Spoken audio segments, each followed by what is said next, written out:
மேற்கொண்டு அன்றைக்கு இருந்த ஆட்சி அப்படியே கைவிடப்படுற மாதிரி ஸ்டாப் பண்ணாங்க.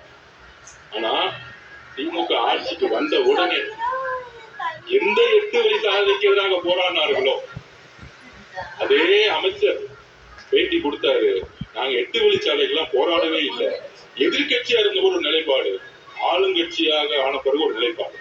பச்சை துண்டு போட்டு பச்சை சட்டை போட்டா விவசாயம் கூட நிக்கிறது இல்ல. இந்த போராட்டம் என்பது திராவிட முன்னேற்ற கழகம் அப்போது கம்யூனிஸ்ட் இயக்கம் தான் முன்னிறுத்தினார்கள். நாங்கள் உணர்ந்து அந்த போராட்டத்தை நாங்கள் நடத்தணும், மாத்திக்கலையே. இந்த திருவண்ணாமலை மாவட்டத்தில் 85% மக்கள் நிலத்தை கொடுத்துக்க ரெடியா இருந்தாங்க. என்ன காரணம்னா, ஒரு ரோடு வந்தாதான் அந்த பகுதி பூரா வளர்ச்சி பெறும். அதுவும் சென்னையில இருந்து நேரா சேலத்துக்கு கொண்டு போகுது. அந்த பகுதியில தொழிற்சாலை வளரும், பொருளாதாரம் வளரும்.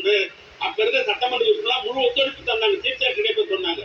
எங்க தோழமை கட்சியோடு நாங்கள் சேர்ந்து இந்த 8 வழி போராட்டத்தில் போராடி கொண்டிருந்தாலும் கூட நாங்கள் ரோடு போடுவதற்கு எதிர்ப்பானவர்கள் அல்ல.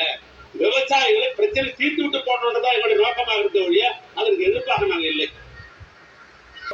அரசியல் நடப்பதாக சட்டப்பேரவையில் விமர்சித்திருக்கும் அதிமுக முன்னாள் அமைச்சர் சி வி சண்முகம், இதனால் தமிழ்நாட்டிற்கு 1 டிரில்லியனும் வராது, 1.5 டிரில்லியனும் வராது என கடுமையாக சாடினார். ஆளுங்கட்சியா இருக்கிறவர்கள் விவசாயிகள் பாதிக்கப்படக்கூடாது என்பதற்காக அதை கைவிடுகிறோம்.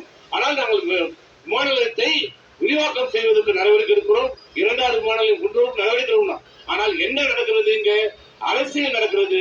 அரசியல் நடப்பதால் தமிழகத்திலே எந்த வளர்ச்சியும் வரவதை தடுத்துக் கொண்டிருக்கிறார்கள். இந்த போக்கு